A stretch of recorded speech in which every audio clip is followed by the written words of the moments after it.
ಚಪ್ಪಲಿಯಲ್ಲಿ ಓಡಿಸ್ತೀನಿ ಅಂತ ಹೇಳಿದ್ದಾರೆ. ಒಬ್ಬ ಅಂದರೆ ಕಾಂಗ್ರೆಸ್ ಸರ್ಕಾರ ಬಂದ ಮೇಲೆ ಯಾವ ರೀತಿ ನಡವಳಿಕೆ, ತಾಲೂಕಾ ಮ್ಯಾಜಿಸ್ಟ್ರೇಟ್ಗೆ ಚಪ್ಪಲಿಯಲ್ಲಿ ಓಡಿಸ್ತೀನಿ. ಶಿಡ್ಲಘಟ್ಟದು ಇನ್ನೂ ಜಗತ್ ಜಾಹೀರಾತು ಆಗ್ಬಿಟ್ಟಿದೆ. ಮೊನ್ನೆನೋ ಅವರ ಶ್ರೀಮತಿಯವರು ಬಂದು ಇಲ್ಲೇ ಕೂತಿದ್ರಂತೆ ಲಾಂಜಲ್ಲಿ,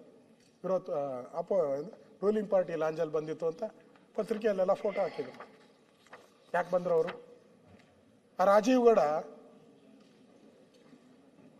ಅವನ ಆಡಿಯೋ ಎಲ್ಲ ಇಲ್ಲಿದೆ ನನ್ನ ಹತ್ರ, ಆಡಿಯೋನು ನನ್ನ ಹತ್ರ ಇದೆ. ಅವನು ಎಷ್ಟು ಕೆಟ್ಟದಾಗ ನಡ್ಕೊಂಡಿದ್ದಾನೆಂದರೆ ಅವ್ರ ಅಮ್ಮನ ಬಿಟ್ಟಿಲ್ಲ, ಅವ್ರ ಹೆಂಡ್ತಿನ ಬಿಟ್ಟಿಲ್ಲ, ಅವ್ರ ಮಕ್ಕಳು ಬಿಟ್ಟಿಲ್ಲ. ಅಷ್ಟು ಭಾಷೆ ಓದಕ್ಕಾಗಲ್ಲ. ಕಾಂಜಿ ಪಿಂಜಿ ಕೌನ್ಸಿಲರ್ ಥರ ನಾನು ತಿಳ್ಕೊಂಬೇಡಿ ಅಂತ ಹೇಳಿದ್ದಾನೆ. ಬೆಂಕಿ ಹಚ್ಚಿಬಿಡ್ತೀನಿ ನಿಮ್ಮ ಆಫೀಸ್ಗೆ ಅಂತ ಹೇಳಿದ್ದಾನೆ. ಇಲ್ಲಿ ನಾನು ಓದಕ್ಕೆ ಹೋಗಲ್ಲ, ಅವರ ಅಮ್ಮನು ಮುಂದೆ ಓದಕ್ಕೆ ಹೋಗಲ್ಲ. ಏನೇನು ಹೇಳಬೇಕೋ ಆ ಎಲ್ಲ ಪದ, ಕೆಟ್ಟ ಕೆಟ್ಟ ಪದಗಳೆಲ್ಲ ಹೇಳಿದ್ದಾರೆ. ಅದನ್ನು ಮ್ಯೂಟ್ ಮಾಡಿ ಹಾಕಿದ್ದಾರೆ. ನನ್ನ ಹತ್ರ ಅದ್ರ ಒರಿಜಿನಲ್ ಇದೆ. ಅವ್ರು ಹೇಳಿದ್ದಾರೆ, ಸರ್ ಅಷ್ಟೆಲ್ಲ ಕೆಟ್ಟ ಪದ ಬೈದಬೇಡಿ, ನಾನು ಆಯುಕ್ತೆ ನಾನು ಅಂತ ಹೇಳಿದ್ರೆ ಅವ್ರಿಗೂ ಹೇಳವನೆ, ನೀನು ಇನ್ನೊಂದು ಸರಿ ಏನಾನ ಈ ಥರ ಮಾಡಿದ್ರೆ ನಿನ್ನ ಏರಿಯಾದಲ್ಲೇ ಇರಾಕ್ಬಿಡಲ್ಲ ಅಂತ ಹೇಳಿದ್ದಾರೆ. ಇಷ್ಟಾದರೂ ಕೂಡ ಅವ್ರಿಗೆ ಅವರು ಅಧ್ಯಕ್ಷರೇ ಅವರು ಏನಕ್ಕೆ ಅವ್ರನ್ನ ಇದು ಮಾಡಿದ್ದು, ಆ ಬ್ಯಾನರ್ ತೆಗೆಸ್ತಾರಲ್ಲ, ಆ ಬ್ಯಾನರ್ ಯಾಕೆ ಅದು ರೋಡ್ ಮಧ್ಯೆ ಡಿವೈಡರ್ ಮೇಲೆ ಆ ಟರ್ನಿಂಗ್ ಅಲ್ಲಿ ಯೂ ಟರ್ನ್ ಮಾಡಬೇಕು, ಆ ಟರ್ನಿಂಗ್ ಅಲ್ಲಿ ಹಾಕಿದ್ರು. ಅದು ಆಕ್ಸಿಡೆಂಟ್ ಆಗ್ತಾ ಇದೆ ಅಂತ ಯಾರು ಹೇಳಿದ್ರಂತೆ. ಅದಕ್ಕೆ ಆ ಕಮಿಷನರ್ ತೆಗೆದಿದೆ. ಏನೋ ಒಳ್ಳೆ ಫೋಟೋ ಆದರೂ ಇರಲಿ, ಏನೋ ಸಮಾಜಕ್ಕೆ ಒಳ್ಳೆ, ಯಾರೋ ಮುಖ್ಯಮಂತ್ರಿ ಬರ್ತಾರೆ, ಗೃಹ ಸಚಿವರು ಬರ್ತಾರೆ, ಏನೋ ಕಾರ್ಯಕ್ರಮ ಉದ್ದಾಟಕ್ಕೆ ಯಾಕೆ ಅವ್ರು ಹಾಕಿದ್ದು ಯಾವ್ದು ಗೊತ್ತಾ ಅಧ್ಯಕ್ಷರೇ? ಇದು ಫೋಟೋ ಸಿಗರೇಟ್ ಹೊಡಿತಾ ಇರೋದು. ಫಿಲಮ್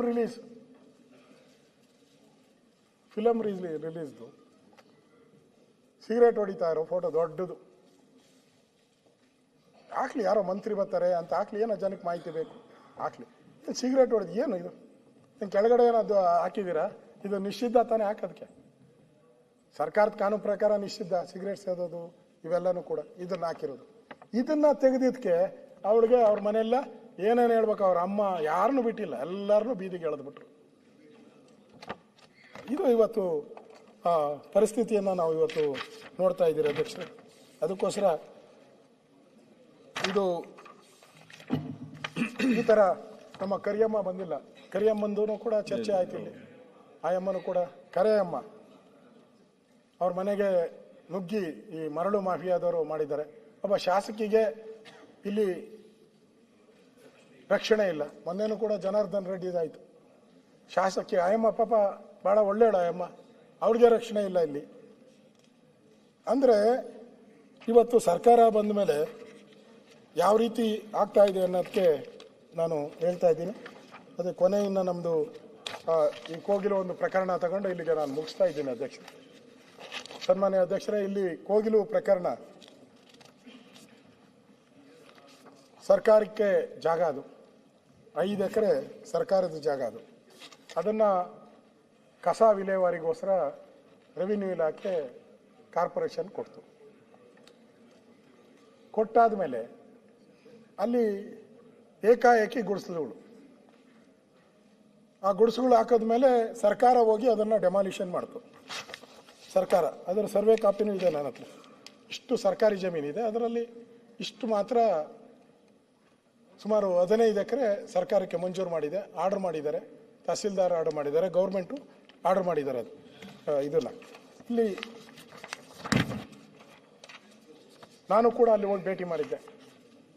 ಅಲ್ಲಿ ಅವ್ರನ್ನೆಲ್ಲ ಒತ್ತುವರಿನೆಲ್ಲ ತೆಗೆದುಹಾಕಿದ್ರು, ಒತ್ತುವರಿಯನ್ನೆಲ್ಲ ತೆಗೆದುಹಾಕಿದ್ರಲ್ಲಿ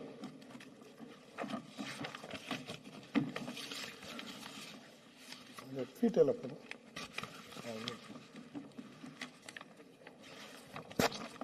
ಆ ಒತ್ತುವರಿ ತೆಗೆದುಹಾಕಿದಾಗ ಅಲ್ಲಿ ಕೇರಳದ ಒಬ್ಬರು ಮುಖ್ಯಮಂತ್ರಿ ಪಿರಿಯಾಣನ್ ಏನೋ ಬೇಕಾಗುತ್ತೆ, ಪಿನಾಯರನ್,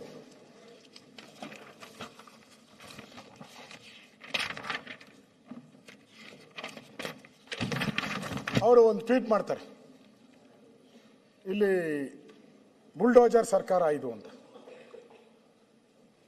ಬುಲ್ಡೋಜರ್ ಸರ್ಕಾರ ಅಂತ ಕೇರಳದ ಮುಖ್ಯಮಂತ್ರಿ ಈ ಕೋಗಿಲಿಗೂ ಸಂಬಂಧಪಟ್ಟಂತೆ ಮಾಡ್ತಾರೆ. ಆಗ ನಮ್ಮ ಸರ್ಕಾರ ಮುಖ್ಯಮಂತ್ರಿಗಳು ಡಿ ಕೆ ಶಿವಕುಮಾರ್ ಅವರು, ಪಿನರಾಯಿ ವಿಜಯನ್ ಅವರು ಹೇಳ್ತಾರೆ ಬುಲ್ಡೋಜರ್. ಆಗ ನಮ್ಮ ಮುಖ್ಯಮಂತ್ರಿ ಹೇಳ್ತಾರೆ ಇಲ್ಲ ನಾನು ಕಾನೂನು ಪ್ರಕಾರ ಮಾಡಿದ್ದೀನಿ ಅಂತ ಹೇಳ್ತಾರೆ. ಡಿ ಕೆ ಶಿವಕುಮಾರ್ ನಾವು ಕಾನೂನು ಪ್ರಕಾರ ಮಾಡ್ತೀವಿ ಅಂತ ಹೇಳ್ತಾರೆ. ಯಾವಾಗ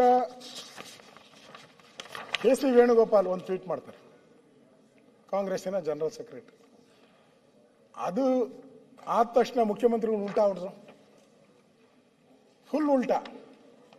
ಅವ್ರು ಹೇಳಿದ್ರು ಅವ್ರಿಗೆಲ್ಲ ಇಮಿಡಿಯೇಟ್ ಆಗಿ ನಾಳೆನೇ ಅವ್ರಿಗೆಲ್ಲ ಮನೆ ಕೊಟ್ಬಿಡ್ತೀನಿ ಅಂತ. ಪತ್ರಿಕೆಯಲ್ಲೆಲ್ಲ ದೊಡ್ಡದಾಗ ಬಂದು ನಾಳೆನೇ ಮನೆ ಕೊಟ್ಬಿಡ್ತೀನಿ ಅವ್ರಿಗೆಲ್ಲ.